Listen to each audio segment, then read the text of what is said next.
Hello and welcome to the Vergecast, the flagship podcast of saying we're going to burn your house down unless you sell it. That's the metaphor everyone's using on TikTok. If you don't listen to the Vergecast, we will burn your house down. Yeah, those are your choices. You can sell your house, or crayons will come to it and torch it. Yeah, I've got a lighter and everything. Hi, I'm your friend Eli. I'm good. Crayons is here. Alex Franz is here. Yeah, I'm here to hear all the scorching takes. Yeah, she's got a lighter and she's not afraid to use it. David Pierce is here.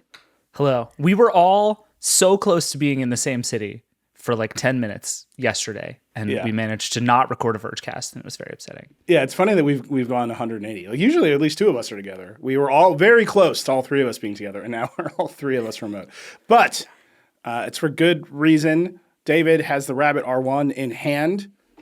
I can't tell you how much I want to talk about the Rabbit R1 and all the things it can or mostly cannot do.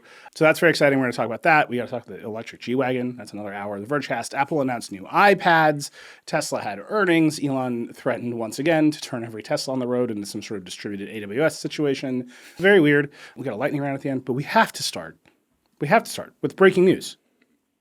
Joe Biden, just before we began recording today on Wednesday, signed the bill that would force TikTok to either divest itself, to sell itself to some other company in the United States, or shut down. Those are the two choices. It passed as part of an aid package to Ukraine, Israel. There's some humanitarian aid for Gaza in that package. The House passed it as part of that aid bill. They extended the timeline on the divestiture, which was the big holdup in the Senate before. So now TikTok has 9 months to figure out a sale process, and if they're making progress, whoever is the president can add 3 months per the president's discretion, bringing the total to a year. So ByteDance basically has a year to figure this out. The clock is now ticking. The bill is signed. It's the law. And no one knows what's going to happen next. There's so many strange unknowns about this. Things like who is going to be president when we hit the 9 month gap. Like it's so obvious to me that a big part of the sticking point was to move this past the election, right? That whatever is going to happen should have to happen after election day. And it'll either be our problem after we've been reelected if you're the Democrats, or it'll be their problem if you're the Republicans, right? Well, that was in Lauren's reporting too, is that a lot of these senators signed on to approve this bill because it pushed it past the deadline, because it gave them a little bit more space to do it. So I think it's such an easy maneuver at such an odd moment. And we've talked so much about the politics of this, especially among young people in the United States, and all the weird ways that's going to go. And all of the stuff I've been reading recently has been very strange that, like, intellectually, overwhelmingly, it seems like if you ask people, is TikTok sort of bad in whatever like mysterious way you want to define bad, people say yes. All of the polls are basically like, yes, most people believe TikTok is a net bad. But then I think the reality of like waking up and TikTok suddenly being gone is a thing in an election season that nobody actually wants to deal with. Yeah. It's very strange. I also don't think that part is ever actually going to happen, but we can talk about that. Look, I love eating handfuls of M&Ms at midnight. It's just a thing I love. I know it's bad. I know I shouldn't do that. Super do it all the time. That feels like our relationship to social media as a country right now. And maybe TikTok in particular. So. But in general, our relationship to social media is like, it's making us feel bad. And maybe it's measurable, or maybe it's not, or maybe this guy's just a grifter trying to sell a book. Whatever it is, some ambient sense of, I shouldn't eat M&Ms at midnight is there. And then everyone's just like, give them to me. Yeah. Like, let me have them. The thing that's really interesting, right? It just got signed today. It felt inevitable all week that this would get signed. Mm-hmm. The momentum was there. Lauren Feiner, her reporting suggested the deadlines were coming ever faster. Like usually with bills, there's delays and last minute change, and this was just happening. And it actually happened, I think, a little faster than we anticipated it would happen, like a day faster. Now it's done. There's no more argument about whether you should ban TikTok. Like they did it. They passed the bill. Joe Biden signed it. It's the law. I mean, I do think you could ask the question of, is what Joe Biden signed intended to be a ban of TikTok? Like, it's not nothing to me that in his statement about signing the bill and his excitement and enthusiasm for the fact that this got done after all this time, didn't mention TikTok once or any of this stuff once. It's buried like halfway down this long bill after, I forget the exact heading of the thing, but it's like miscellaneous and then TikTok. Like this is not the point of the bill, right? Which I think is a strange thing that is going to play out potentially in some interesting ways as we go through the inevitable chaos of the next 9 months. This got passed in service of passing something else. And I think what everybody decided along this process is passing this other thing is so important that sure, we'll ban TikTok. And so I don't know if that changes anything about the way this actually plays out. I think the bill is still law, like it did happen, but it's a strange way that we got here that makes me wonder, like, does Joe Biden actually want to ban TikTok, or is that just a price everyone is willing to pay in order to get this important aid bill? Oh, it was 100% a price everybody was willing to pay, right? Like this was a really the whole bill was a hard fought battle for everybody involved, and this was just like, you know what, we just need to get this bill out the door. If somebody wants to put this in, this is like so at the back of most of our lists, it's fine. Which I thought was really, really interesting to go from like TikTok being like this huge center of discussion for everybody to being like essentially a footnote in a much larger bill. Yeah, I mean, the House did have the up-down vote on the standalone TikTok bill, which had a much shorter timeline. And I think a lot of people had problems with that shorter timeline. And that just sort of arrived in the Senate with nothing. So at least one part of our government had the straight up-down vote. That's true. Right? And after the House voted to pass that version of the bill, Biden said, I'm going to sign it. I'm like, I'll sign it. You get it to me and I'll sign it. Whether or not they skirted it through the Senate by attaching it to a bill that everyone wanted to get done. Yeah, I mean, like on the margins, but that's like how so many things get done. Totally. But I think you had the House just the straight up time vote, and you had Biden saying, I'm going to sign it. So the motivations, I think, are clear. Whether or not Biden wants to run around crowing that he banned TikTok, I think is very different, like politically very different. The White House, for example, announced today that it's going to keep campaigning on TikTok. They're going to be like, I don't know if anyone's ready for that ratio. That is going to, in the history of ratios on the internet, every post the White House now makes, every post Joe Biden now makes on TikTok is going to get ratioed to hell and back. And it's going to be delightful. And that's fine. I was actually thinking about that as sort of, it's like a perfect microcosm of this whole thing. And I think the thing that I have come around to is in the months that we've been talking about this, I think at the beginning of all these conversations, I underrated how important TikTok is as an information source, particularly to young people. But now you see the stats that are like, it is a growing search engine. It's a huge source of news, particularly for like Gen Z and younger. It matters a lot. And so for the White House to want to ban TikTok, but also understand that if we want to reach people, this is the literal only way, is actually like a perfect summation of the TikTok problem, right? Yeah. TikTok is so important that you can ban it and yet you have to use it.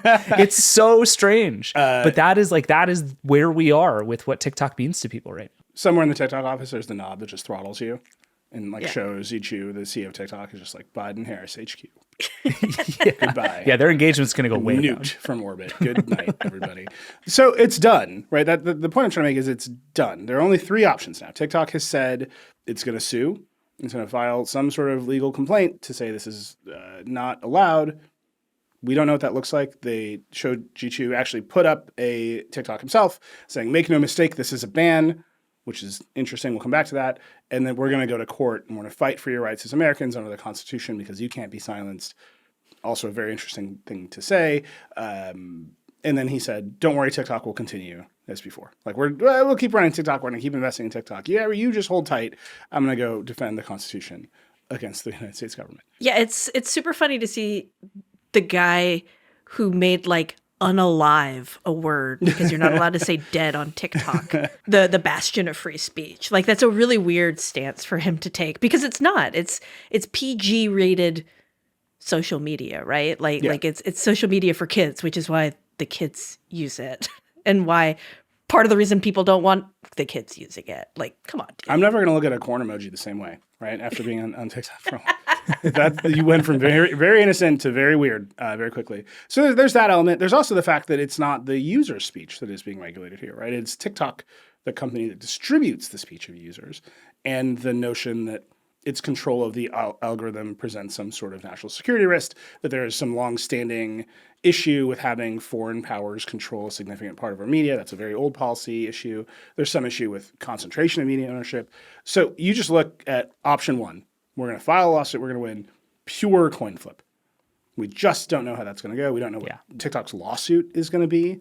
It could hinge all on free speech, or it could just hinge on like a technical drafting error where the government did not point to the correct statutory authority from 1805 to enact. We don't know. Like, we have to see it. So that's option one. We're going to fight a lawsuit and win. Option two is they shut down and leave. They could do that. That's the ban, right? We've exhausted our other options and we're out of here. Goodbye. You ban TikTok. Weird. I think that is a choice that ByteDance has to make under duress. Yeah. Right. That's we're going to burn your house down unless you sell it. And they could be like, we lit the match. Like, see you later. We shut it down. That's option two. Option three is that they sell it. And they got a year to figure it out. And option three has a bunch of weirdness in it because most of the companies that would want to buy TikTok, it feels like our own DOJ would prevent them from doing it for antitrust reasons. Mm-hmm. So that's option three. So it's not an easy road from here at all. I don't know what the creators are going to do. The creators have a year to figure out how much they want to trust TikTok while TikTok is trying to turn itself into the home shopping network anyway. And like, it's not, and Universal Music isn't on there anymore. Like, there's a whole bunch of stuff over there that creators are going to have to react to. I think we're in for just a whole bucket of changes, much in the same way that when, Elon bought Twitter and started making changes over there, the social media landscape just started refracting around it. Like, things started changing all around that energy. I think we're going to see the same thing with TikTok. But there's only three options. They fight and win a lawsuit, which we haven't seen, and we don't know what that lawsuit will be based on, so we don't know. They leave, or they sell it. That's it. Okay, I just want to float a fourth option. Yeah. Which is they stay, and the app stores pay a fine, which, in case you're wondering, I calculated it would be $850 billion. So that's an option. Just throwing it out there. Yeah, Apple can do that. That's 8.5 car projects for Apple. Yeah, it's like not even a big deal. It's fine. That's fine. But I think, to me, the strange thing that's going to happen in the middle of all of that is just uncertainty, right? And I've been reading and talking to folks about this just in the last few hours, and there is this overwhelming sense from a lot of people that TikTok is sort of screwed no matter what happens, because this is like, it just got completely thrown up in the air. Everything about TikTok, and there is no indication it's going to settle down quickly, right? And like, even if it gets a new owner, there will be lots of changes. If it disappears, obviously it'll be gone. And if it fights a lawsuit, that's going to take a long time. And so if you're a creator, if you're an advertiser, if you're anyone who has any kind of investment in this platform, the simplest thing to do is going to be immediately start investing your time and energy and money somewhere else. Yep. And that is just going to bleed TikTok so fast. And to the point where even if a year from now TikTok sells to Oracle, like, what are we sure TikTok is going to still be TikTok in a year? Because it's I like, this stuff moves fast. Right. And then the actual mechanism of sale is confusing because it appears ByteDance would not sell the algorithm that underlies TikTok, right? Right. Well, ByteDance has been pretty clear this whole time that it has no interest in selling. Like, if you believe ByteDance, divesting is not an option. Well, yeah, because then we have to see if TikTok actually makes money. Right. I mean, like, yeah, do they want a bunch of American tech companies poking around the books of TikTok? Like, they certainly do not. Do they have to say, just as a negotiating tactic, we will never sell in order to ward off a ban? They sure do. But if you're just a responsible executive and now you're here and you have the three choices, or choice four, to be fair to David, which is ask Apple to pay $850 billion a year in fines for having TikTok remain in the App Store. Yeah, I don't know. Like, it feels like you got to run down two of them, right? Yeah, I mean, at some point, your option is either $0 or $100 billion. And you sort of have no choice but to take that.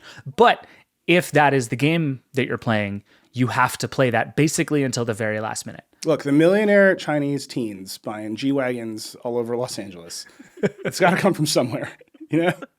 Exactly. Like, the children of the CCP, they need their G-Wagons. That's all I'm saying. I'm just putting that out there somewhere. And like, money talks, and like, that's real. And I think having some dollars is better than no dollars. Whether or not it's fair that the price is depressed because the thing has to be sold, good question. Mm-hmm. There's just not a world in which the evaluation doesn't come down to, are we going to be successful in court? What number can we get? Because that middle road of we pulled out of the United States market and now we have nothing to show for all of our investment in building the TikTok user base. It just seems that's a lawsuit too. It's also just straight up bad business. Like that is just straightforwardly like a stupid capitalism decision at some point. Notably, the Chinese government not so capitalist.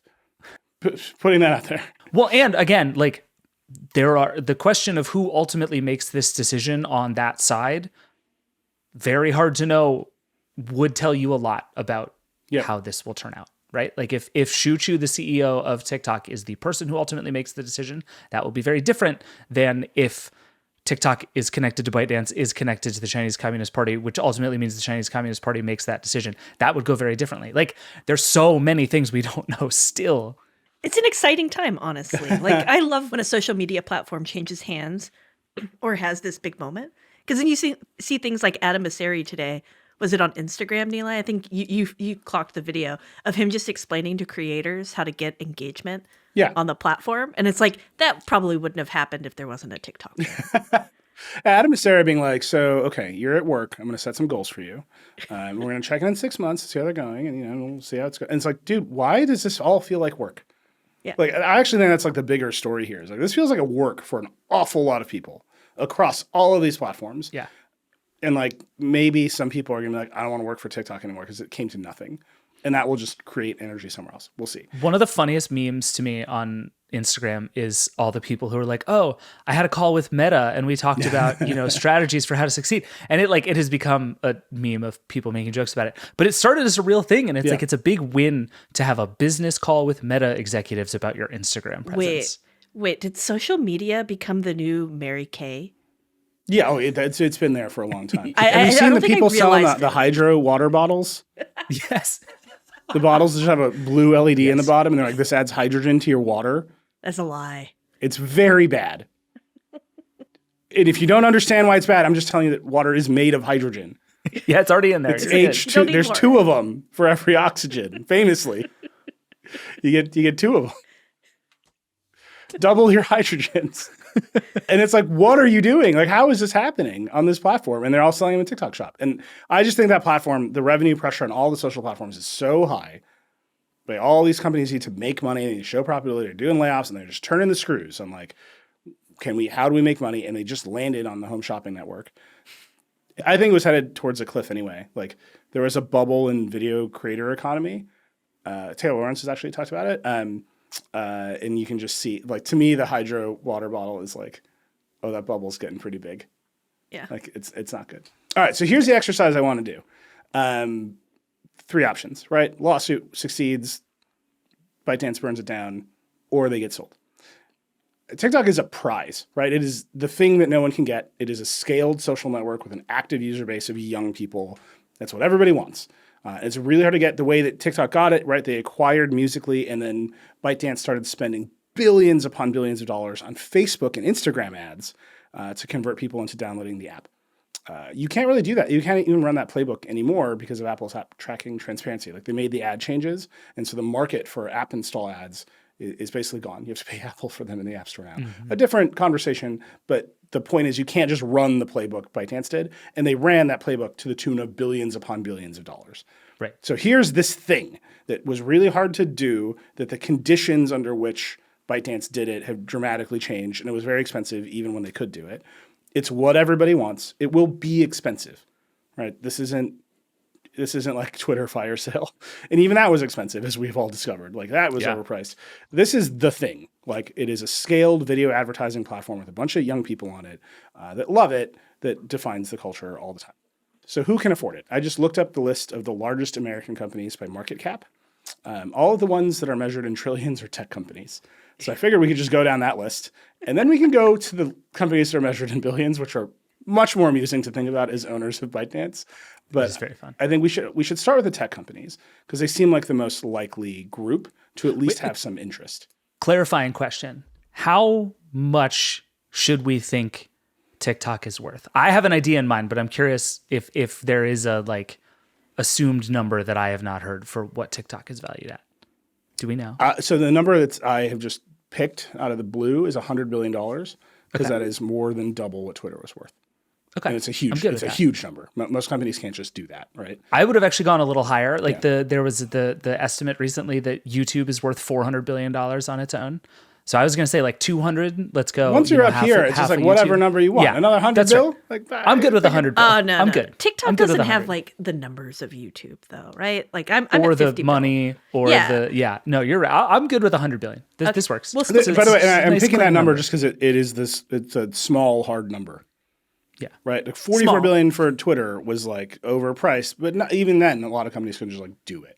I don't think there's any world in which TikTok is in a regular pure market sense worth less than 100 billion. So I feel pretty good about this. And I'll just, for some comparison, as of December 2023, Apple had $73 billion in cash on hand, which is an insane amount of cash.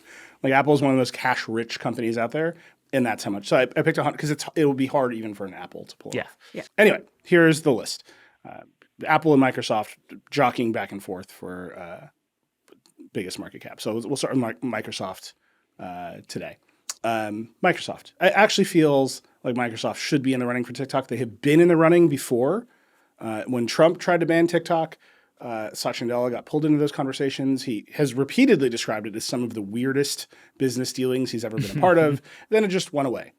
And we got Project Texas, where Oracle took over the data, blah, blah, blah, blah, blah, which came to nothing, appears to have been mostly a front. It's like, Convinced no one of anything. No one cares about Project Texas. And Microsoft has been desperate for like a true consumer play for a long time. I mean, it wasn't it Microsoft that sniffed around Discord in a pretty big way. Yep. Like it wants something like this very badly. I disagree. This is like a big old hot potato Microsoft wants no part of. Like the big power of Microsoft nowadays is that we don't talk about Microsoft that often. and that would change immediately with TikTok. A good question for all this is, does your CEO want to get hauled in front of Congress to talk about content moderation? Yeah. Right? And Microsoft, no. The answer appears to be no. That said, there is a lot of scrutiny around Microsoft's deal with OpenAI. Mm-hmm. Like a lot of antitrust scrutiny. And this is going to come up. The idea of antitrust scrutiny is going to come up as we go through this list. And I think Microsoft could run a play where they say, look, here's what we're going to do. We're going to do a partnership with like Snap, which can definitely, Snap is not on the list of biggest American companies by any means. Like not even in the top 100. Like, no, it's not even sniffing this. But you could say Microsoft, but you could see Microsoft say, okay, we're going to do this weird kind of partnership with Snap where we'll fund them buying TikTok. We'll like be their backend provider. They'll run AI in Azure for recommendations. And it'll be the same kind of structure as OpenAI. And if that's fine over here, because it solves a big problem, I bet it's fine over here with OpenAI. Lena Khan will drop kick that deal right out the door. I mean, but this is the game, right? All these companies this is a problem that needs to get solved. Someone has to buy this thing. And if Lena Khan is like, I'm not going to let anyone buy it, then it is a ban. And so you have to at least run the process and you have to create some leverage somewhere. I think Microsoft has like 3 meetings, but ultimately walks away. Again, they came close before. Also, Microsoft doesn't have a dead-on antitrust problem because it doesn't run any social networks aside from Xbox Live. And so they could just buy it. Yep. Mm-hmm. I don't know if they'd want to, but I think using it as leverage to turn down the heat on OpenAI might be interesting. That's Microsoft. Apple, one or two biggest companies in the world, Microsoft and Apple, always going back and forth. Apple. No way is my answer to this question. 0% that Tim Cook wants to sit in front of Congress and talk about content moderation ever. The funniest possible outcome of this whole thing is that Apple buys TikTok and makes it a feature of Apple TV Plus. That is the single best thing that could possibly happen. That this is their content play for Apple TV Plus. Oh, it would be Apple Music. Yeah, Apple Music, right? Apple runs a music service. TikTok is huge in music. They have great relationships with all the labels because they're the big hedge against Spotify. Apple, importantly, has an incredible relationship with the Chinese government that is extremely well managed by Tim Cook.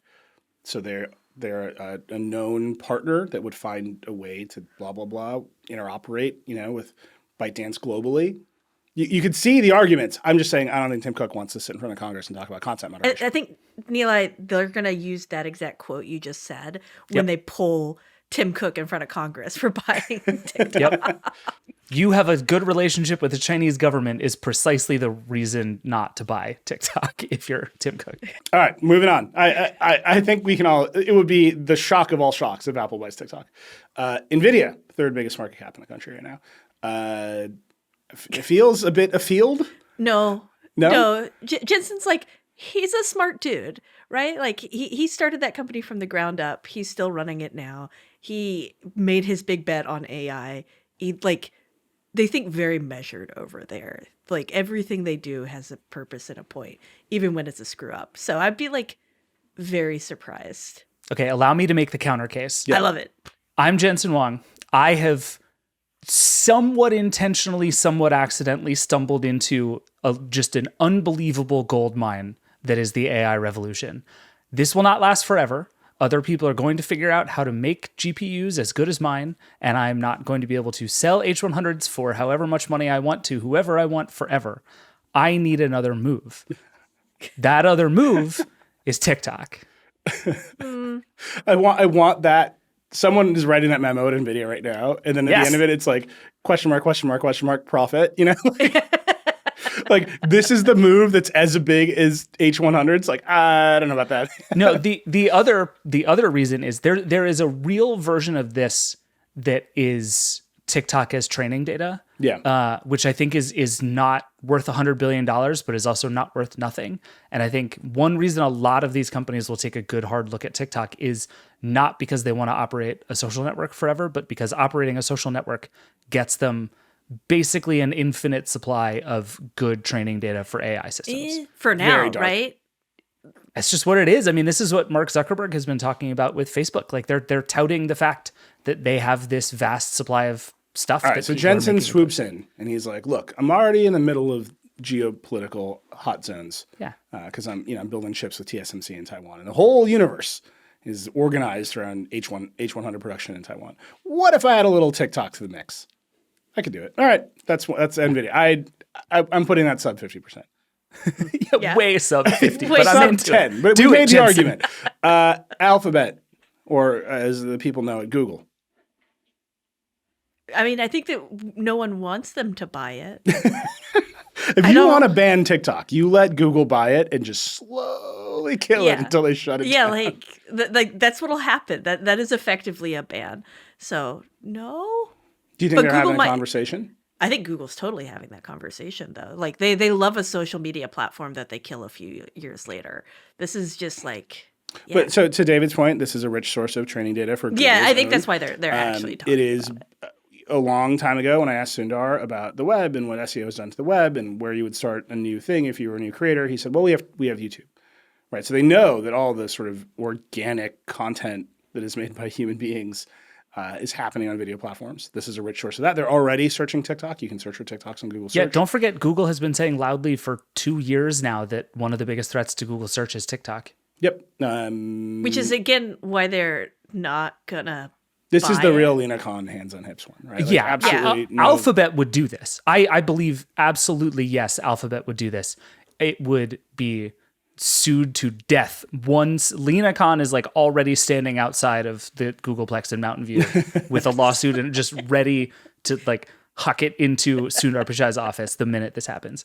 If I'm Sundar Pichai, I would do this in 1 second, but there's absolutely no chance that they will. All right, so that's Google. And the next one is really interesting. Amazon. I think Amazon looks at TikTok slowly turning into the home shopping network and moving an awful lot of records. And it's like, this is what we want. This is the future of shopping. Yeah. Yep. Amazon has been gently trying to do this on Amazon properties for a while. They've had creator brand things that they've done. They've brought people in. They've done video stuff. None of it has really worked. But yeah, I think Amazon of these is the one that makes the most sense and also probably the one that is most likely to be plausible. Yeah, I don't think they don't run a social platform now in any way, shape, or form. So the antitrust issues don't seem so bad. That said, the Europeans just blocked Amazon from buying iRobot because they were worried about concentration in the robotic vacuum market. And Andy Jassy looked furious when he was talking about that on CNBC. Just so mad. Yeah. He's like, we're well beyond the law now. Like, are we? I don't know. It sounds like you were right by the law. But they don't have a social platform. And TikTok really is a big advertising play, and Amazon is actually one of the biggest advertisers out there. Mm-hmm. I could see it. I think this would probably turn TikTok into something worse. Oh, yeah. Yeah, this is like Google where you don't if you're a TikTok user, you don't want this purchase. Yeah. Like can you imagine if you just combine Amazon alphabet soup brands with TikTok shops, just general aesthetic? Amazon basics, just non-stop in your feed. I would 100% start calling that group of TikTok creators Amazon basics. you know who I'm talking about. Oh, yeah. Yeah. Like the Amazon basics, it would be bad for America.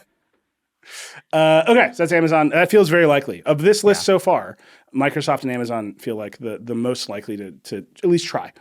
Then there's Meta, which feels like an immediate hard no. Yeah. And I think the TikTok user base would revolt and leave if they tried. Meta would do it. It wouldn't be allowed to do it. Oh, I'm sure they would. Mark Zuckerberg's a killer. Yeah. He'd be like, $100 billion? Like, how many people do I have to kill? Well, it's done. Yeah. It's been done. And then at that point, I think Meta would own the 5 most popular apps in existence. And also the regulators have a really good argument for Meta right now, which is, hey, you just made Threads from scratch and it's doing great by some, fake accounting.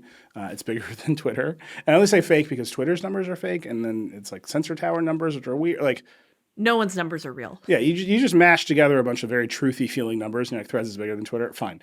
But the argument would be, well, you can do it on your own. You don't need this. So we'll see. So that's all the companies with valuations in the T's. Notably, they are all tech companies. Then you slide down one notch. You go from 6 to 7. The valuations are now in the B's and the billions. And I would just say these are much funnier companies to consider. Berkshire Hathaway.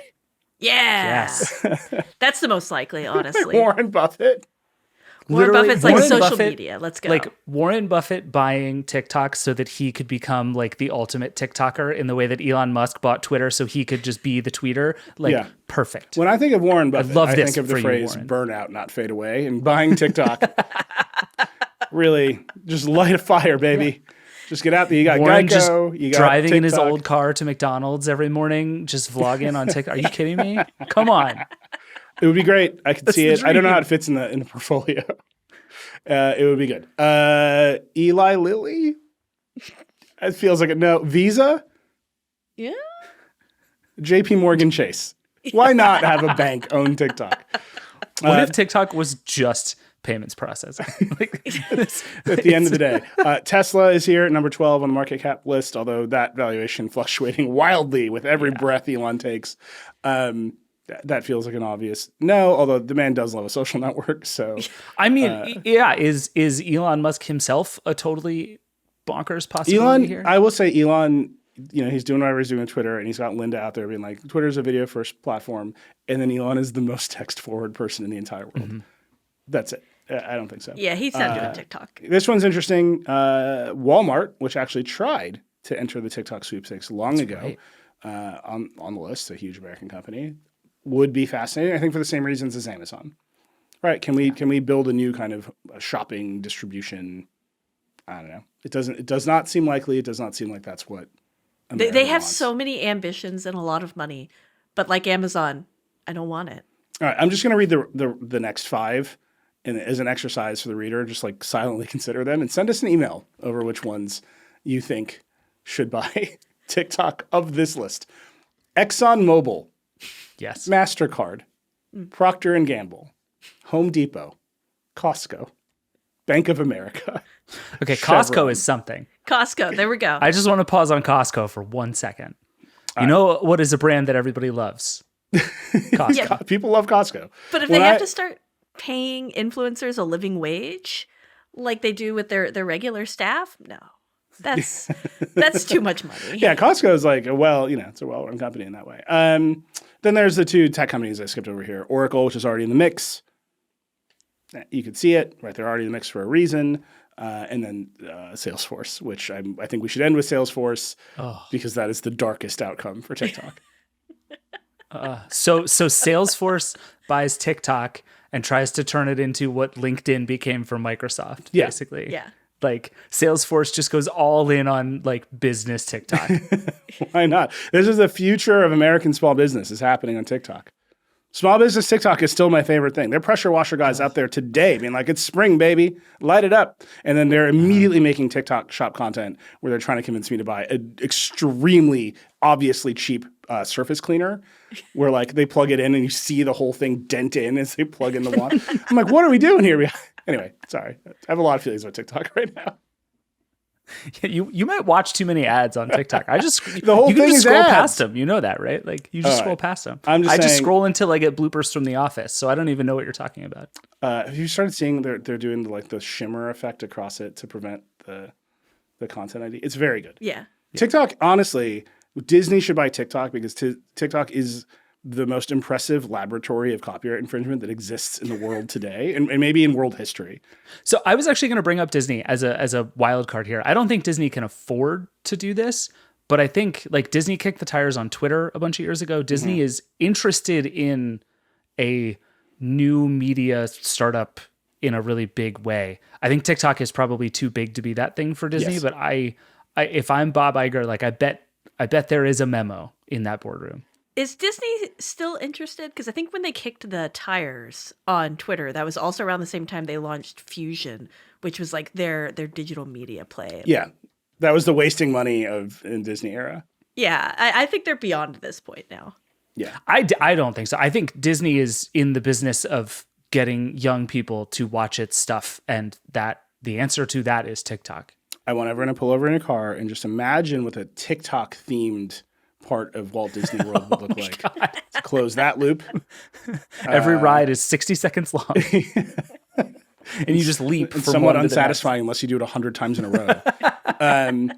I don't think Bob Iger wants to talk about content moderation in front of Congress. I think that destroys Disney's brand, right? To be anywhere close to there is evidence that teenage girls are feeling depressed because of our product, not Disney's zone. But it's interesting to consider because it is where, like Disney missed out on Cocomelon, which was a YouTube phenomenon and is now a Netflix phenomenon. They don't have a pipeline for that stuff, and TikTok might be that pipeline. I don't think they have the money, and I don't think they have the mental stamina based on all the other things that are going on Disney. All right, that's the list. There's other stuff. You can talk about AMD and Pepsi and Netflix, but I feel like that's the list, and you got to end with Salesforce because I just want everyone to consider the darkest timeline. We'll see what happens. A bunch of Verge reporters are out in the world pounding the pavement to see who wants to buy things. What Alex He told me yesterday when I was like, hey, let's go through your list. He's like, it's crickets because they're all afraid of Lena Khan. And I think that was how they were talking before Biden signed the bill. And I think that will change in the weeks to come. But there's going to be a lawsuit. We'll see how it all goes. Kind of a wild time, though. If you've been paying attention to the Vergecast, you know that we generally think like all of social media and the internet is being like table flipped upheaval and like things are shaken out in different ways. This is one pretty big table flip. Yeah. Yep. I think it's going to be really interesting to see how this radiates outward too, because like there's been a lot of talk in the last couple of days about what this is going to mean for Instagram and for YouTube Shorts and for Snap. And there's this sense of a handful of companies in the US that really stand to benefit from the downfall of TikTok. And I think where people go, if they go, and how those platforms start to change is going to yet again upend the rest of everything. Like if TikTok suddenly floods into YouTube, it will change YouTube completely. Oh, there's going to be a land grab, 100%. Yeah. Between like the QVC nature of TikTok and this, all those like edge case people, the people who aren't really, really into it are going to be like, yeah, I'll go somewhere else because at least I'm not getting sold to. Yeah, I mean, and this is, you'll recall what happened with Vine, right? The exodus of Vine to YouTube really changed the nature of YouTube. So Right. you can just feel it coming. By the way, I was just scrolling. I forgot the darkest timeline option, which I'm just going to say, and then we're going to cut to a break. Verizon buys TikTok. That's it. We'll be right back. We're going to talk about the Rabbit R1. We're back. I just want to say if AT&T bought TikTok, imagine what Zack Snyder would get up to. Well, it would immediately be spun off into some other. David Zaslav would own it 6 months later, so it would be fine. 4:3 grayscale TikToks for everyone. Extremely dark. We've been talking a lot about terrible movies on this podcast recently. Should we talk about Rebel Moon? I refuse. That one's like very bad. Like it's so obviously bad. I haven't even looked at it. I don't think this is a spoiler. I saw a screenshot of one of the final scenes where the ship is revealed to be a woman who is hogtied. Mm-hmm. Oh, Good stuff. Just doesn't seem like my bag. Also, that's almost certainly a spoiler, and I just don't care. So I'm sorry to everyone who. now I mean, it does make me kind of want to watch it, but just so I can be mad while watching it. That's how I felt about Argyle. to be clear. Just rage All right. watch. Enough of the Zack Snyder talk. Yeah. Look, the man took his bag from AT&T and he made a square movie in grayscale where Superman is super weird. And you bring it up like 3 out of every 4 podcasts. The policy thing that we're not about, we don't have time to talk about is soon net neutrality will become the law of the land again, and everyone's going to talk about how net neutrality didn't mean anything, blah, blah, and I'm just going to be like, Justice League happened to you because you repealed net neutrality. That was a real outcome of repealing net neutrality. You don't believe me, but it's 100% true. All right. I want to talk about the thing that I've been most excited to talk about all week. David, you went to a party at the TWA Hotel at JFK in New York, which is a wild place to have a gadget launch.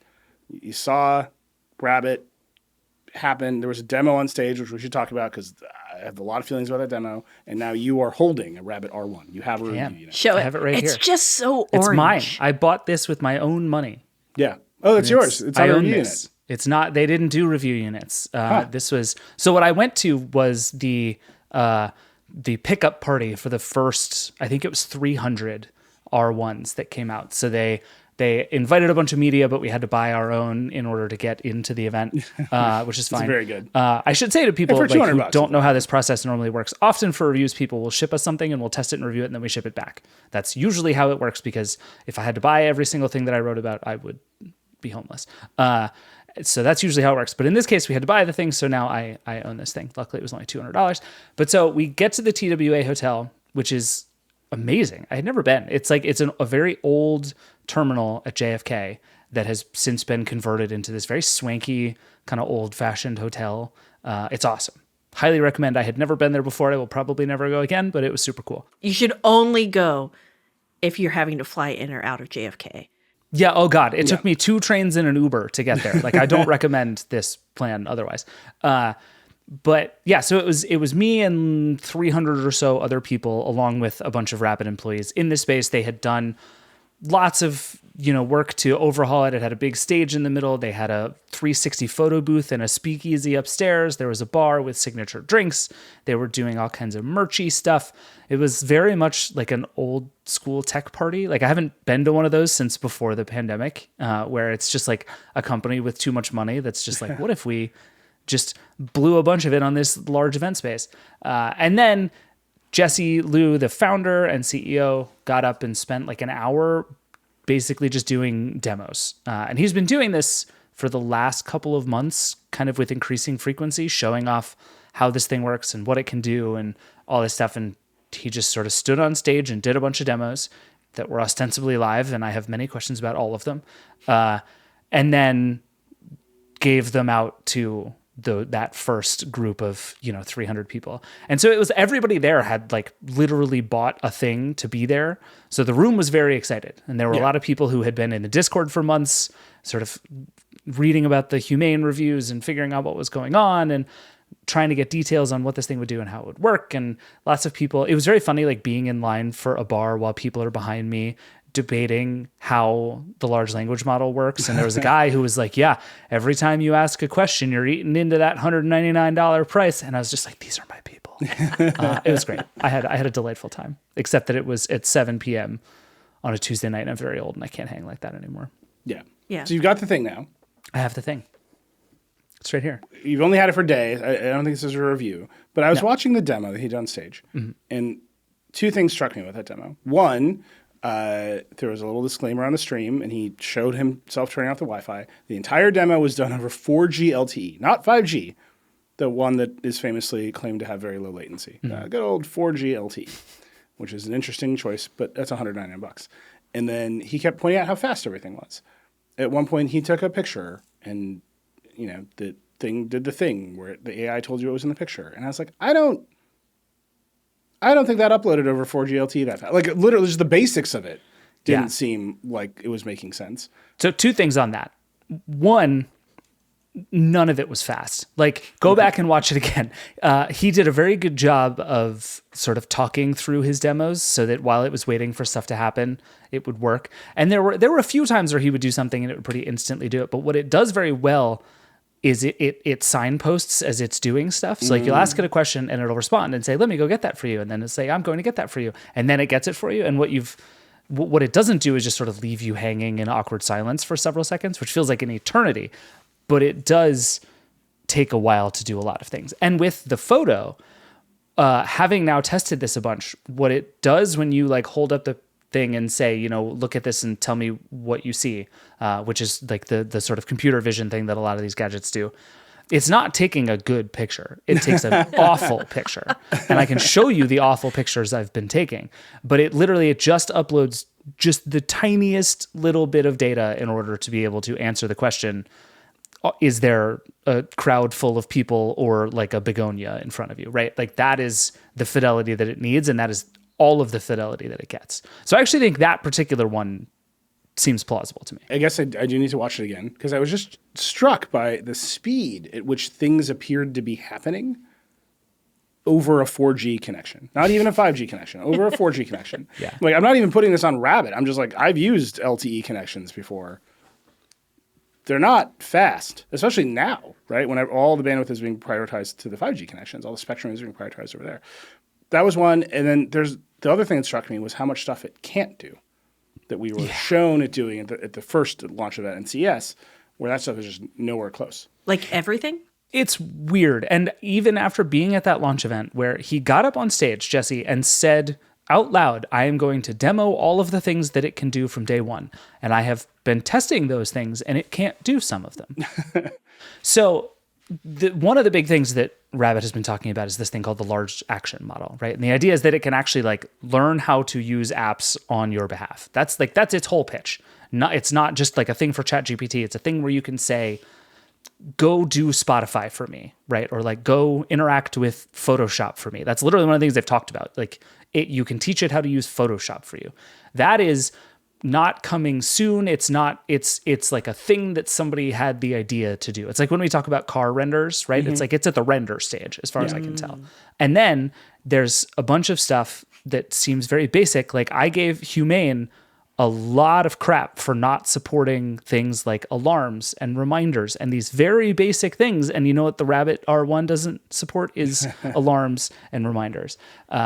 And I ironically, like Humane, like the deja vu of all of this is bananas for me. Like Humane, Jesse stood on stage and put up a big slide with, here's all the cool stuff we're shipping in summer of 2024. And it's things like alarm, calendar, contacts, GPS, memory recall, travel planning, Yelp, like basic things. These are things that you should have from the beginning. And there's just not really a good reason not to have it. So right now, again, I've been testing this thing for a grand total of like 16 hours, some of which I was asleep, right? Like none of this is final yet, but like a lot of things about this device do not work very well. Yeah.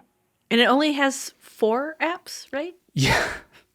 Yeah. So I will say the biggest, most complicated question about the Rabbit is how this large action model works and thus what you're giving it access to. So when you log into the website, which is called Rabbit Hole, which I enjoy very much, the branding on this thing is on point. They've done a very good job.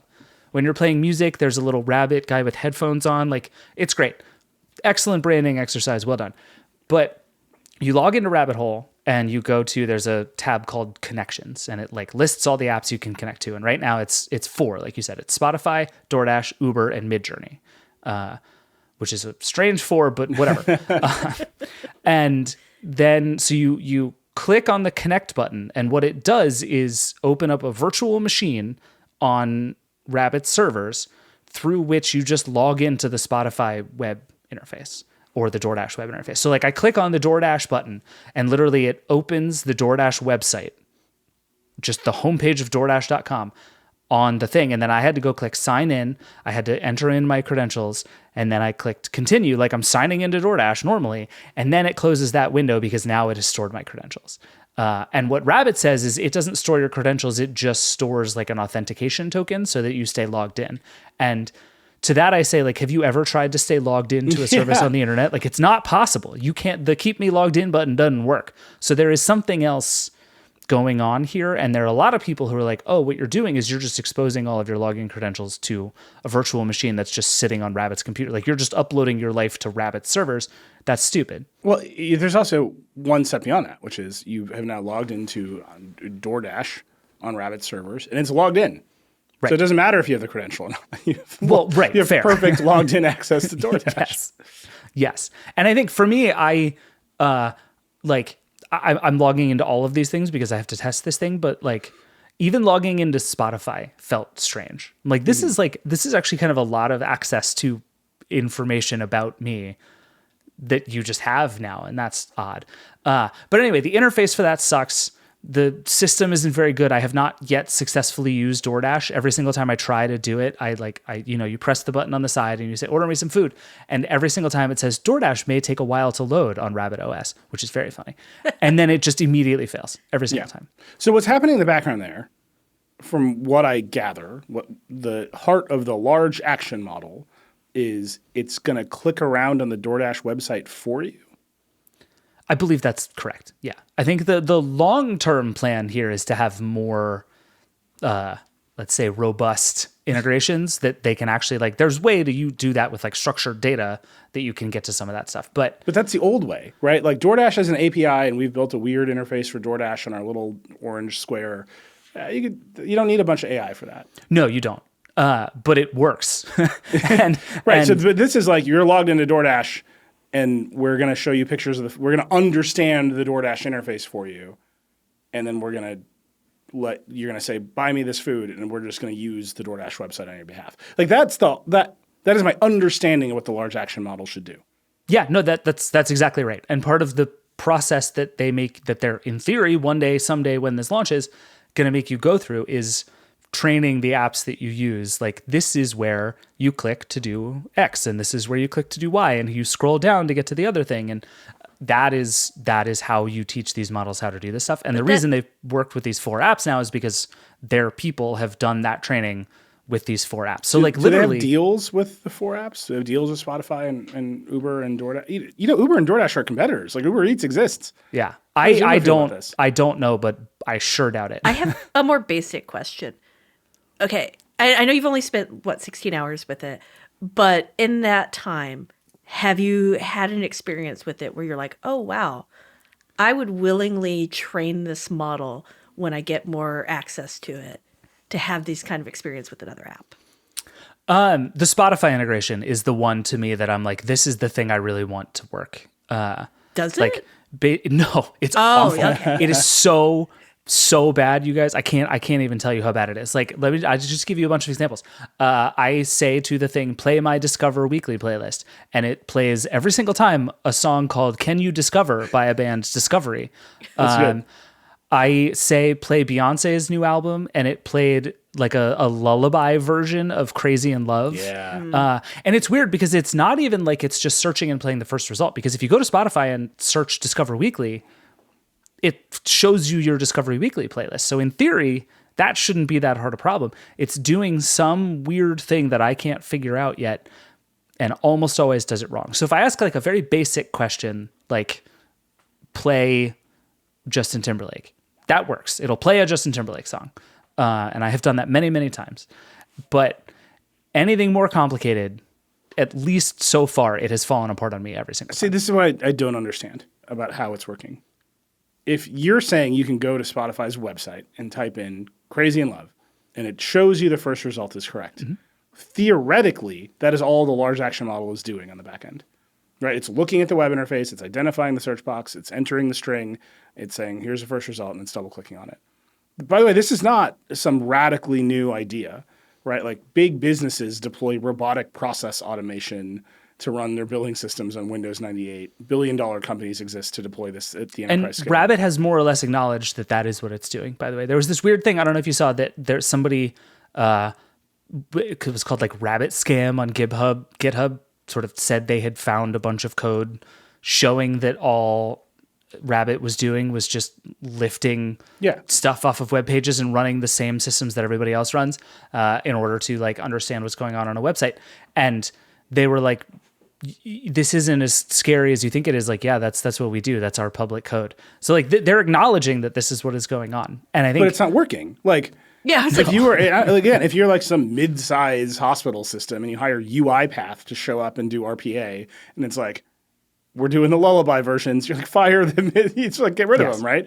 UiPath is $1 billion company because it can do robotic process automation reliably at scale. Like why? Rabbit costs $200.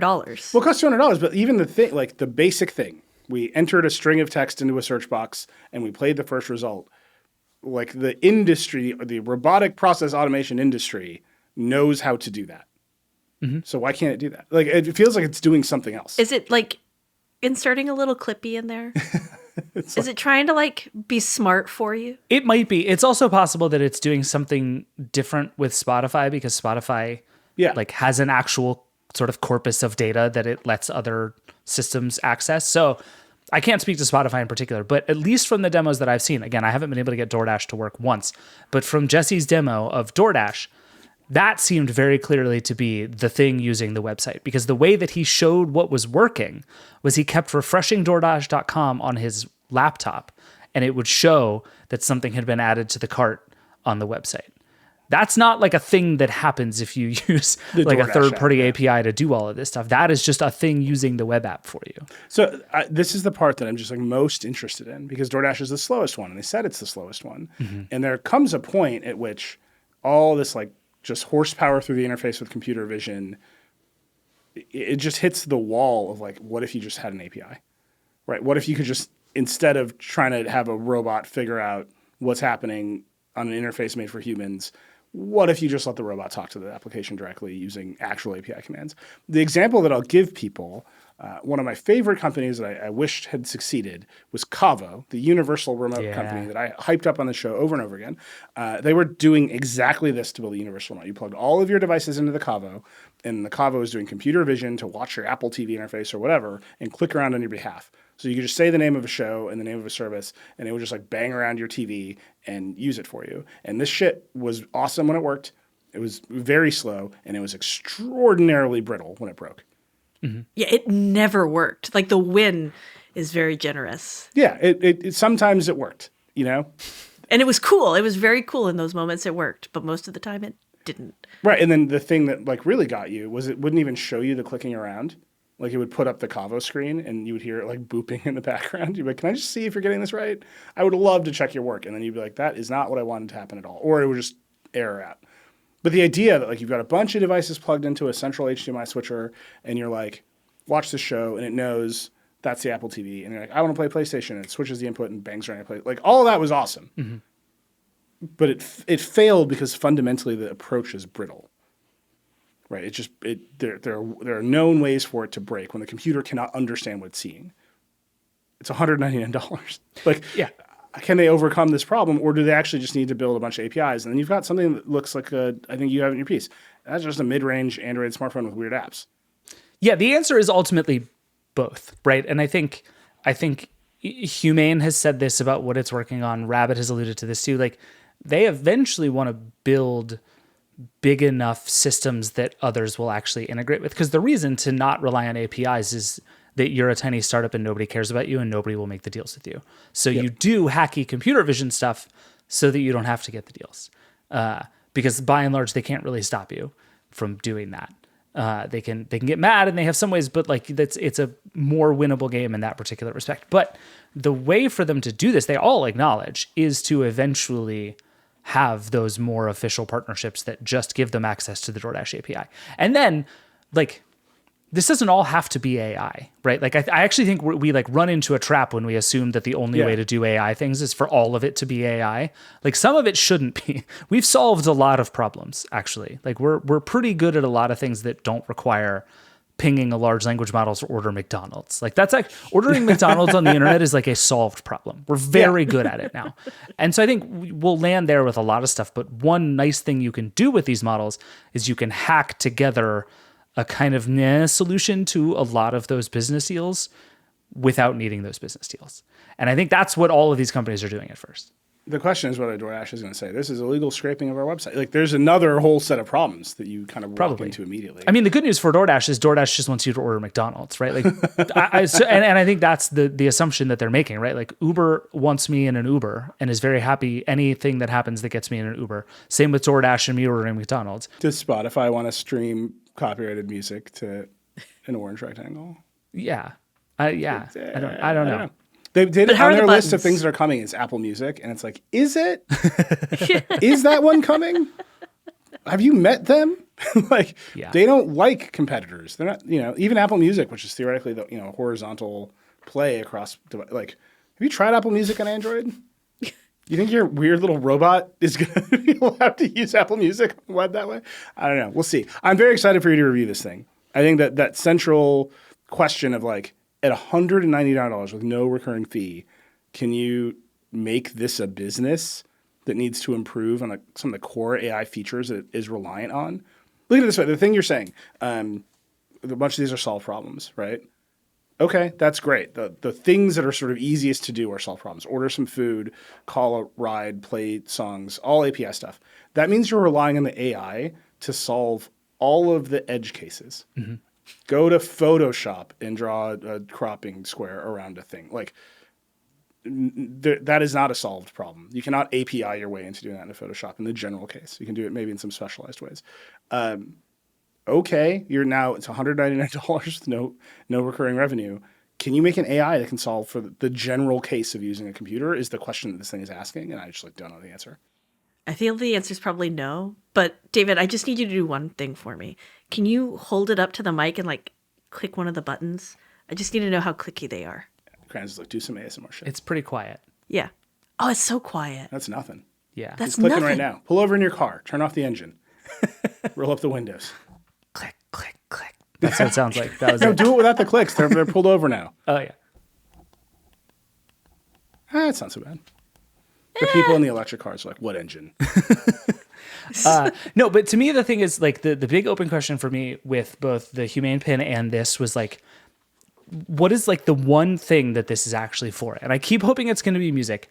And Humane almost got there, except for all the ways it was awful. And this, like, I was excited because it's Spotify, and Spotify is what I and hundreds of millions of other people use to listen to music.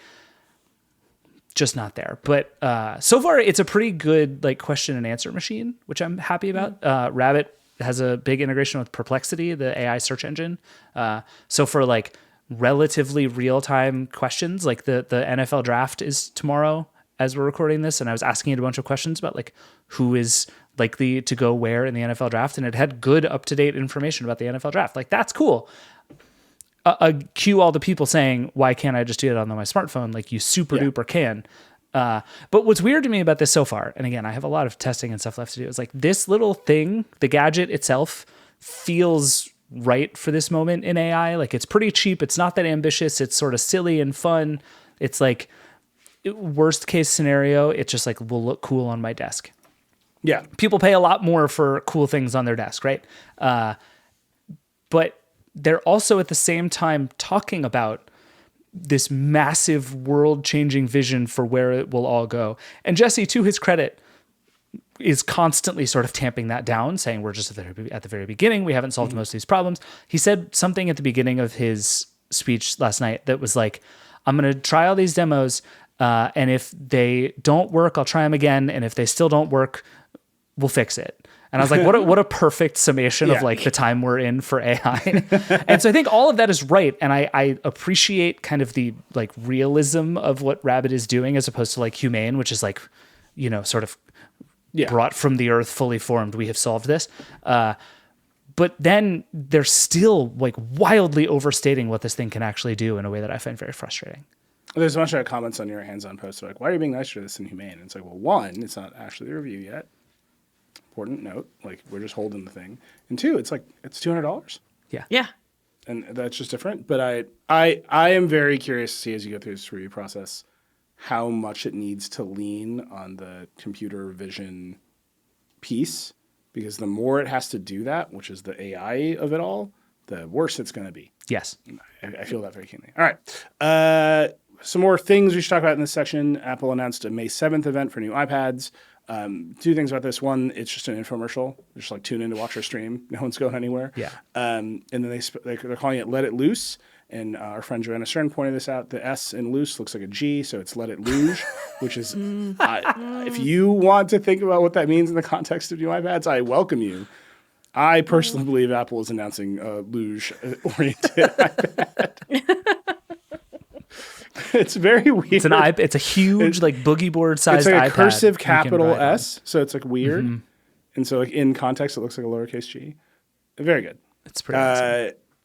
It feels like we're going to get an OLED iPad, right? That's the rumor. It feels like they'll just chip bump everything else. I'm trying very hard not to buy an OLED iPad. But you're gonna. Why? Like, I don't use the one I have. So that I'm not the only one. I know. Like, I need other people making bad We're going to do a group decisions. buy. We're going to call Tim Cook, and we're like, can we get a group rate on ill-conceived iPads?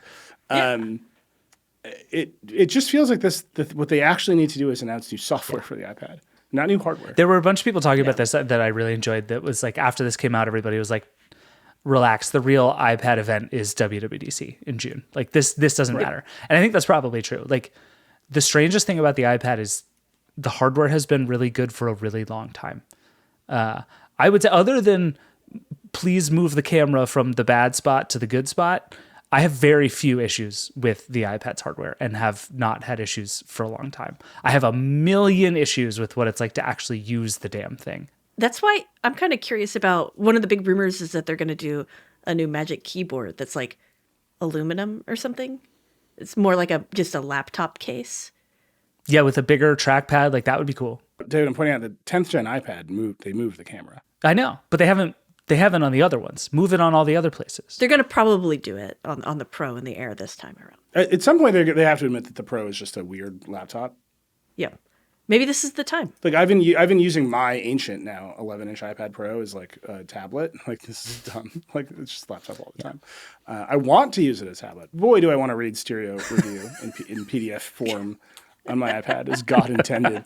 But it's just like the thing. It just like yearns to be in its laptop. Yeah, you're also I've noticed you started sending a lot of Apple News Plus links around, which makes me think you are becoming more of an iPad user. I'm just a boomer now. I'm a dad. I live in the suburbs. Sold my truck. I haven't sold the truck yet. It's heartbreaking to think about selling my stupid truck. This is just me trying to not use Twitter and Wall Street Journal and Condé Nast publications are Apple News Plus. I got suckered in the deal. Great.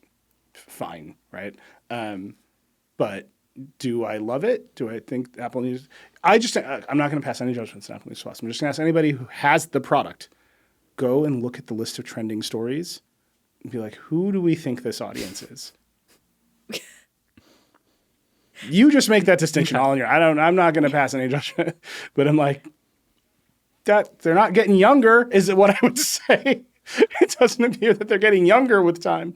But anyway, I'm trying to use the iPad as a consumption device, and the iPad Pro in particular, it kind of yearns to be in the keyboard case, and I hope they just go for it. Like, we have a weird mini laptop. It's fine, but the software has to change. So that's coming very soon, May 7th. A couple weeks from now. The Ray-Ban Meta smart glasses got a big update. They have multimodal AI now. They announced some new colors, and it's in various 3 designs that they have. I feel like I'm about to buy one of these. You should. Meta also announced that it's making headsets with other people in an attempt to make sort of Quest OS the open VR headset, which Zuckerberg has talked about a lot. They're going to make an Xbox VR headset. It's a limited edition Meta Quest. So you can see Zuckerberg is like, we're going to be the Android of VR. Well, Apple's doing whatever it's doing over here. Can we call out the fact that it is so funny to watch Microsoft go from being like, we're going to create the VR the VR space. We're going to do it all mixed reality. We're going to own this place, to we're going to do a rebranded Meta Quest 3. I mean, if you're Microsoft and you're out there being like, the future is Xbox game streaming, you might as well let them have it and run. Yeah. And Like, the Quest is basically it's like an Android phone right on your face. Yeah, take the free ads. I mean, and the way they described it was so funny. It's like it's a Quest 3 inspired by Xbox or something, which just makes me think like somebody at Microsoft like sent over the hex codes for the Xbox Green and were like, do whatever you want, leave us alone. I hope it is like just huge. I hope it is so chunky, like the original Xbox. It's just a full-on like Master Chief helmet. I hope it's like an OG Xbox controller. That'd be sick. Yeah, just over the top. So the Quest OS is being rebranded, I guess, to Meta Horizon OS, which is just a lot of words. Yeah, it's weird. many. There was A like lot of Horizon Worlds, and then there was Horizon Workrooms. So that was kind of always going to be their thing, but now they're trying to make it even bigger. I will say Horizon, great name for an operating system. Yeah. Great job. The names are insane. It's just a lot of words. So Horizon OS runs on the Quest hardware, and Xbox is making an Xbox-inspired. That's a lot. Good news, though, more companies that are known for their good names will be participating in this ecosystem, including ASUS's Republic of Gamers. Very excited for the names to come from them. Lenovo will make something. That will be... It'll have Legion in it somewhere. a word salad. Yep. The Lenovo Legion Quest Flip 13. Yep. And then all of these are going to run on Qualcomm chips. Qualcomm, also well known for stretching the boundaries of the word Snapdragon beyond all human recognition. So that's interesting. We'll see how that goes, right? They're the players. They have the momentum. The Quest 3 itself got an update where the pass-through videos of higher quality and looks better when you look at phones. There's momentum over there. I want to come back to actually to the Ray-Ban glasses, which are a hit. Like, they feel like a quiet hit. I know a lot of people who have them. Our friend Joanna Stern says she doesn't travel or go on field video shoots without them anymore. Wow. They're really good. I've got a pair. I should wear mine more. I'm legit thinking about going and getting prescription lenses put in it because I always have to put my contacts in, and it's like that friction's too much. But every time I wear them, I'm like, why don't I wear my contacts more often? These are awesome. They're cheap. They're $300. I've got a friend who, in the pandemic, she just became one of those people who doesn't live anywhere. She's just like, literally last week, she's like, I'm working from a boat. And I was like, I hate you. You seem great. All of her photos are from the Meta Quest on Instagram. Well, and the Ray-Bans. the thing Meta got really right was it went the correct direction in terms of saying, like, we're going to pick a very small number of things for this device to do, and it's going to do them pretty well. And then we're going to slowly add things that it can do. Like, when it started, it was like, okay, it's a pretty good speaker system if you like want to listen to music or podcasts or whatever. That's mostly what I use it for. It's become like when I'm out on a walk or whatever, I wear it instead. I wear the glasses instead of headphones now, which is awesome. Pretty good camera. People really like taking photos and videos that way. And now they're adding on. They're like, okay, now we can do. They had you could like ask Meta AI questions, but now they're adding the multimodal stuff, and so they're sequencing this stuff really smartly instead of like promising the world from the very beginning and then not meeting people's expectations, which I think is really the key. These are better than people expected them to be, which is so rare in this moment with hardware. Yeah. And again, the first thing they just had to be was some nice looking Ray-Bans. Yeah. And it's like, all right, you get a pair of Wayfarers, you get these other two designs. Like, people just like those designs. Whether or not the battery lasts, the camera works, is like, oh no, just a pair of Wayfarers. Like, maybe it'll be cool. And now they're just adding all this cool stuff. It was like that old Mitch Hedberg joke, right? That like when an escalator doesn't break, it just becomes stairs. Like that's these glasses, right? Like the worst case scenario is you just have a nice pair of sunglasses. Yeah, and honestly, $300 for a pair of Ray-Bans is like a little bit of a premium, but it's not crazy. No. And now the multimodal AI, you can do the thing. What am I looking at? And it tells you, right? That's the big trick. It's emerging as the party trick of these AI devices. And it's as messy as anything else. Like VSong did a bunch of testing with it, and it was like hilariously wrong about cars and all this stuff. And it's always like all these systems, it's very confident and just lies to your face. I'm starting to be of the mind that we need to push back strongly against calling any of this AI. We just need to call them language models because they just make up words. There's no intelligence, artificial or otherwise, happening here. That's going to be a hard fight. I'm not going to win that fight. There's a lot of fights I've won. I'm not going to win that fight. Support you. But the conflation of can you talk with are you smart is in a real weird moment on the internet right now. It turns out the more you talk, maybe the less smart you are. I talk a lot. I'm not trying to burn anybody. Just putting that out there. Fascinating to me, though. Just add all this up, right? You got Meta doing this sort of open stuff with Lenovo and all these other companies. You've got the glasses, which are sort of a sneaky hit that people like. Next to, analyst reports, Vision Pro demand is suffering, right? And it's like, did Apple just get outgunned by a pair of Ray-Bans? Yes. That's crazy. It's nuts. It's not crazy, though. It was a $3,500 bet against a $300 bet. I don't even think it's that. I think Apple just miscalculated. Like the longer I use these devices, the more I can't believe Apple didn't make the smart glasses. Like if in the thing that Apple has traditionally done, which is like build a thing and then build the more complicated thing and then build the more complicated, like Apple is actually very good at laddering that stuff up over time. And in this case, just way overshot. It was like it was like building 4 generations too soon and trying to convince people to buy it. And what if they had just built like the iPod version of it, which is just like a nice thing for listening to music and talking to an assistant, people would have gone nuts for it. And it is like it continues to blow my mind that Apple just, I think, picked wrong. They could still do it. We could still get the Apple Vision Air. Oh, I'm sure we will. I'm sure that's where it's headed. But like, what the Humane folks told me is they were like, okay, well, when we built this, we decided to build the hardest thing first, based on the idea that then it's much easier to sort of ratchet our ambition down and sell cheaper, simpler versions of the thing. But it turns out if you blow the expensive one, you don't get the chance to do the next things. And I think Apple has kind of dug itself a hole here by so aggressively overshooting. I also like, all these supply chain numbers should be taken with like a giant heap of salt all the time. But I will say, anecdotally, nobody talks about the Vision Pro anymore. Yeah. It has totally faded. I spend a lot of time looking in the subreddit, and it is a lot of people are like, what are we using this thing for? Yeah. You know, and then there's like one app comes out and it's a hit and people really like it, but it's a little dire in there. I'm just going to say I was right in the review. Yep. Let's put that out there. It took a lot of heat for that one. It's better out here. Yeah, it's better. Right. The question is like, is it worth putting it on? Yeah. And there isn't anything that makes it worth putting on. There's a few things that sometimes, but even Mark Gurman in his newsletter where he was talking about some of these results, he's like, I'm wearing this thing less and less. Like, it's lonely. Like, he's like, I don't want to watch basketball then. I think it's weird. It's just like a weird moment in hardware. Yeah.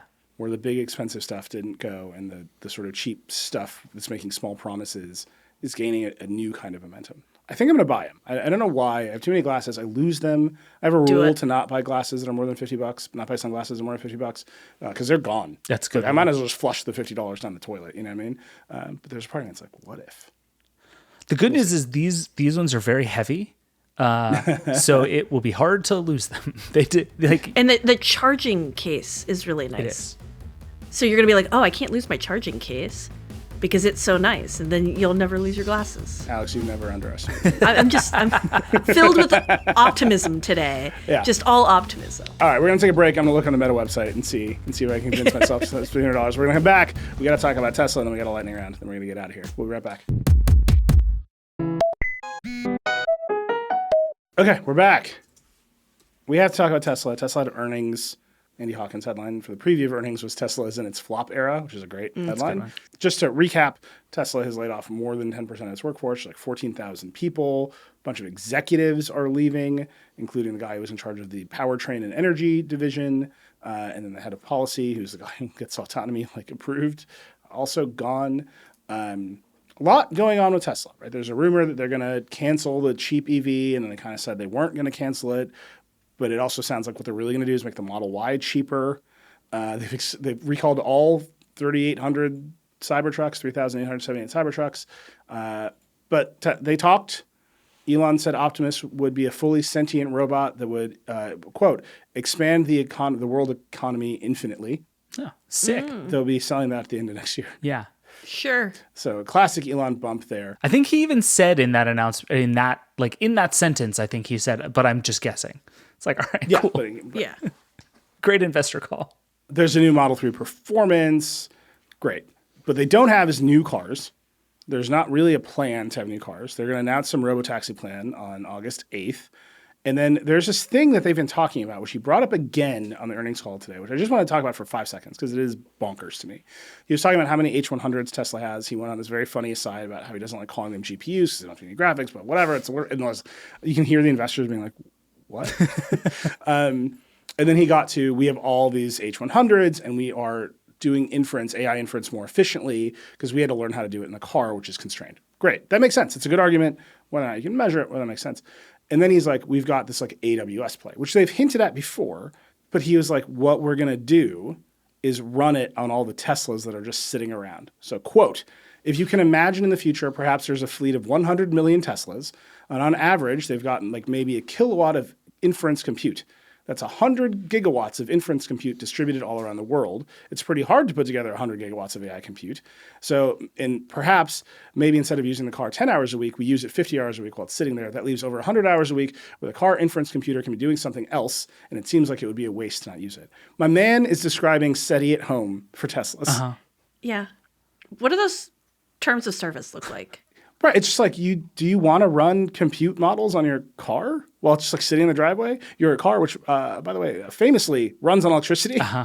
Like, like, where's that electricity? Like, where's that power bill coming from? Are you going to get it cheaper? So you buy a car, and now Elon can use it to do whatever inference to run whatever robotaxi fleet that he thinks he's going to need to run it. Also, I don't know if you know about AWS. They like knowing where the computers are. And typically those computers are not driving somewhere between 20 and 100 miles an hour while they're being used. She's like, I've interviewed the CEO of AWS. I would say a core assumption of that conversation was that he knew where the servers were. And they were not ever at risk of crashing into other servers. This feels like such a classic Elon Musk thing, because even as you were reading that, it's like, okay, this sort of makes sense. Like, big fleet, lots of compute sitting around. What if we use the compute? And then it's like you raise your hand and you go like, how is any of that going to work? And it's like, don't worry about that. Like, that's fine. He's doing it at the same time that like Chevy is getting a lot of flack because they've been using their computers to spy on people and report it to their insurance companies. Like, maybe not the time to be like, you've got a computer in there and I want to use it. Yeah, it's like, it's mine now. Yeah.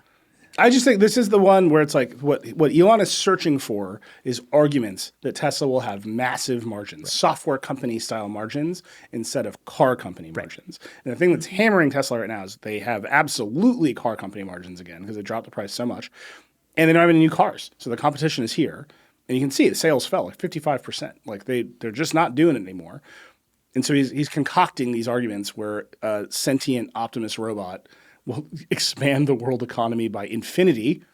That's a pretty good margin. Yeah, it's good. If more power to you if you pull that off. And then he's like, and I'm going to build this like distributed data center. So now I'm running AWS instead of having to build a data center in Texas or wherever you might need to build it.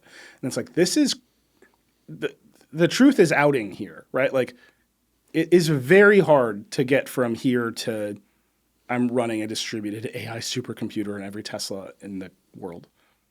It's like, is this very hard? It kind of feels a little like a Peloton moment for him. You know, where Peloton, everybody got a Peloton because they wanted one, and it feels like maybe everyone who wanted the Tesla got one. Well, let me just ask you this question about this distributed inference computer. What happens at rush hour? Yeah. Right. The total capacity of the computer just like plummets, like hour by hour. Like it's always 5 o'clock somewhere. Like every hour, there's just like huge dip in capacity. Like starts coming back online at 7 p.m. Like literally the sun sets on Tesla's compute capacity across the United States every single day. Like it's very hard to pull this through. I think Tesla's in a fascinating moment. I am not sure 5 years from now it looks anything like this company. No, yeah, it seems hard to imagine. I mean, I think this company has already gone through so many weirder iterations than anybody would have expected and continues to sort of chug along. Like Tesla feels very much like a cockroach at this point, that sort of nothing could happen to Tesla that would surprise me. And also it will be the last company that exists on planet Earth. I disagree. But I like, it feels like it's going to crap. Yeah, even like a bunch of Tesla fans are like, I don't know about this anymore. Well, that's one of the big questions to me. I was talking about this with Andy Hawkins yesterday. Like this question of kind of the Elon Musk effect, that the people who are predisposed to want Teslas for a lot of the reasons that Tesla promotes them being good for the world and all that are also people who are likely to not be psyched about Elon Musk's shenanigans, particularly as he runs X. And so trying to figure out how to quantify how much of this is about the challenges in the EV market, how much this is about plug-in hybrids, which I thought was a really interesting thing that Musk said during the earnings call. He blamed a lot of the struggle on the rise in plug-in hybrids, and how much of this is just people voting with their dollars and voting against Elon Musk is really hard to know. And I think it's going to be super obvious in retrospect. And I'm very curious how it's going to shake out. There's also the fact that if you're just going to buy a car and you're going out in the world and you're like, I'm going to buy a car, and you don't buy a car based on id, then you go and you look and you say, okay, Teslas have really bad reliability. They're really hard to repair. They're really hard to just get an appointment, and oftentimes that appointment's horrible.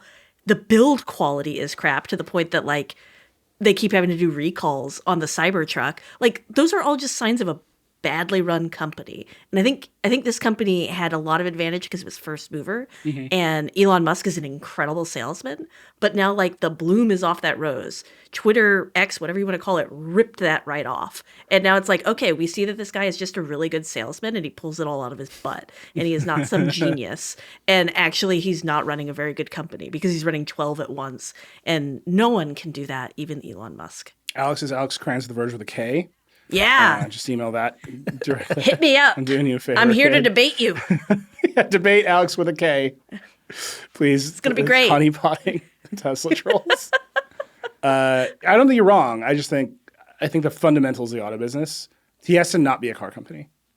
And the thing that is happening is it's getting sucked into being a car company. Because it is one. And because it is they one. make cars. And the blaming the hybrid thing is super funny to me. Like, yes, I own a hybrid, but like you're basically telling your customers that they're wrong.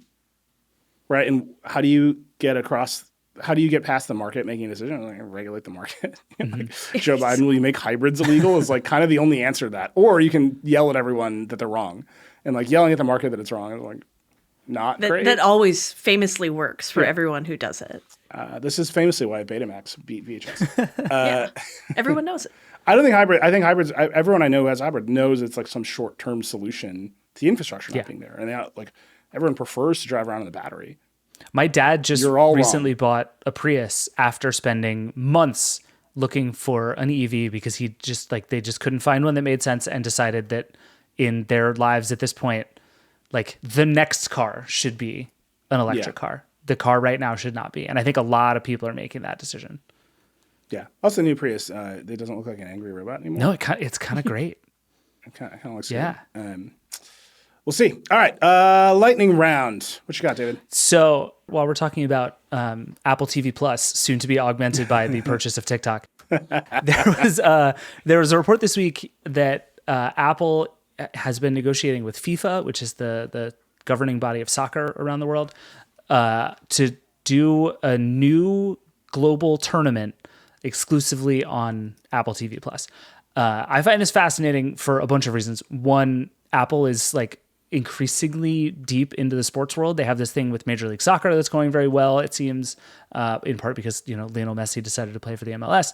But the numbers that have been thrown around are upwards of $1 billion from Apple to be the one to stream this tournament, which is like, we've spent a lot of time talking about Apple TV Plus as kind of a somewhere between sort of a lark and a side project, that it was never going to be really material to Apple. It was just kind of a thing it did on the side in order to sell more subscriptions to iCloud, right? Like that was always the play.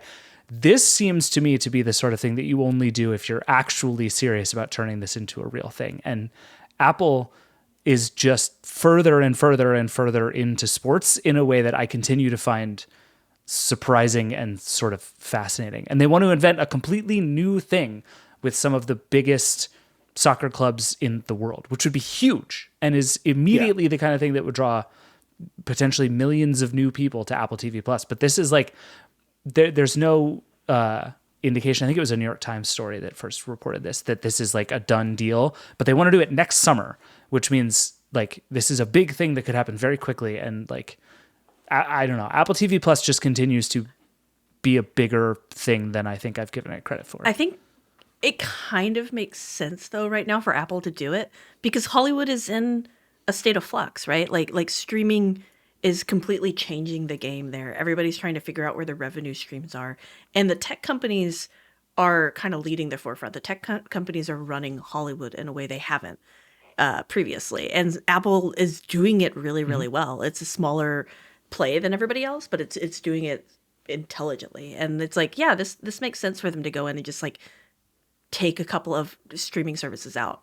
Yeah. Just body a few with money and then snap up the dregs of that later, right? Like make a deal with Skydance or whatever. But if that's the play, Apple could just walk into the offices of any streaming service it wanted to and just write a check for its valuation and then some. Yeah, but they don't want to do that. They want to buy, like they want cheap licenses and stuff like that. That's what runs these services. But this is what I'm saying. $1 billion to create a new soccer tournament is not that thing. Like the MLS thing, I understood. That's a relatively small, relatively safe bet, and they got to essentially take over that whole project. This is like negotiating for NFL rights, which Apple famously has not won They came because close it for wants Sunday Ticket. Yeah, but it wanted, what has been reported is that it wanted complete control over this thing. And you're not getting that from the NFL and you're not getting it from FIFA, and they're still willing to throw billions of dollars at it. It's fascinating. But this would drive subscriptions. Yeah, in a way. for sports is sticky. Yeah. Eddie Hughes smart. He's also a huge sports fan. Yeah, he is. And he knows sports are the stickiest thing.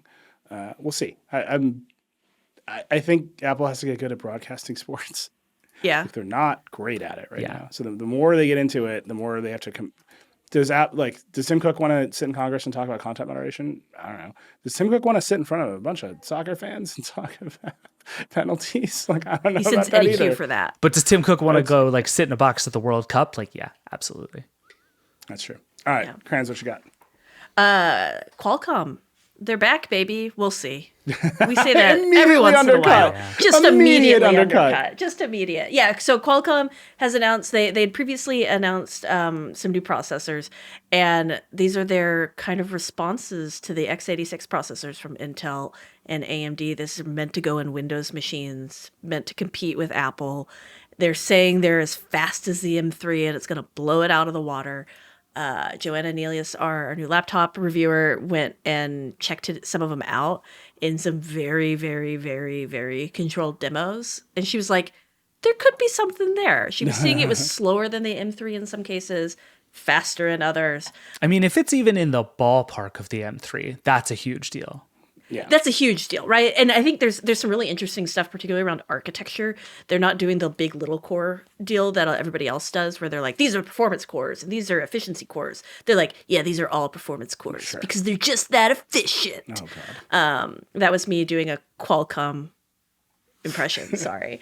So it's the Snapdragon X Elite was the ones previously announced, and now we have the Snapdragon X Plus, Oh, good. which is slower.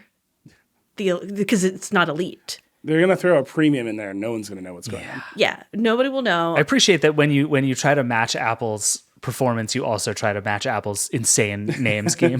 This is good. And it's all bad. All the names are bad. But we don't know when these are probably going to come this year. We'll probably start seeing them in some Windows devices this year. And I'm really, really curious to see it. Because if ARM and Windows can work for once, that would be huge. Yeah. But they famously kind of screwed it up the last time. So. And the time before that, see. and the time before don't know. that, And the time before and the that, yeah. that. That's why I immediately undercut. Qualcomm's back at it again at the Krispy Kreme. The Microsoft event is May 20th or 21st or something, and they're going to announce new Surfaces that we think, by all indications, are going to run these things. So we're gonna see this sooner rather than later. But Tom's been reporting about how excited Microsoft is. Qualcomm seems very excited. This could be something. Well, we've got Computex coming. That's May 31st. Oh, yeah. My birthday. Hey. Oh, it's going to be laptop explosion here. That's going to be Yeah. great. So we're going to get a lot of laptops soon, and I suspect a lot of them are going to have these new processors in them. Will these processors be good? It's a big move away from Intel if there's a lot of laptops with these weird Snapdragon chips in them. We'll see. Yeah. Well, we'll also have to see because historically the laptop makers don't like to ship the stuff besides Intel to reviewers to check out because they want you to check out the thing that people actually buy, and that's usually the Intel products. Yeah. So it's going to be a fun one. All right. Mine is very simple. Sonos has a new app. Looks very good. On mobile, they've sort of gotten rid of all the tabs, and it's all just widgets. It's cool. They said it's going to be faster. It's coming out May 7th. We'll see if the mobile app is faster. This is not the thing I actually want to talk about. They are getting rid of their desktop apps, which they've had forever on Mac and Windows, and they're going all to web apps. And you can now, because it's a web app, you can control your Sonos from anywhere, which is interesting. I'm just pointing out that the move to distribute applications on desktop computers to the web instead of in native binaries is full speed ahead. It's over. Dylan Field, the CEO of Figma, was like, why would you distribute an app on a desktop computer any other way except the web? And there's Electron and some other stuff where you package it up and it looks native and da-da-da-da. But I saw this and I was like, oh, this is just this is a huge shift in computers that is reaching a point where it's no one even talks about it. It's just assumed that if you're going to make a new app for desktop computers, what you are actually shipping is a web app. Yeah. And the thing I would point to is the Vision Pro, the high end of computers, the cutting edge of what a computer can be, mounted directly to your face. all of the most interesting apps on the Vision Pro, the Netflix app, the YouTube app, whatever, are just custom web browsers. Yeah, we really called that, by the way. I feel like we deserve credit for saying over and over that the only thing that might save the Vision Pro is web apps. Yeah. That has been absolutely correct. Anyway, I'm excited for the new Sonos thing because the old app is indeed slow. Wasn't the old app supposed to fix the fact that the app before that was slow and bad? No, so they.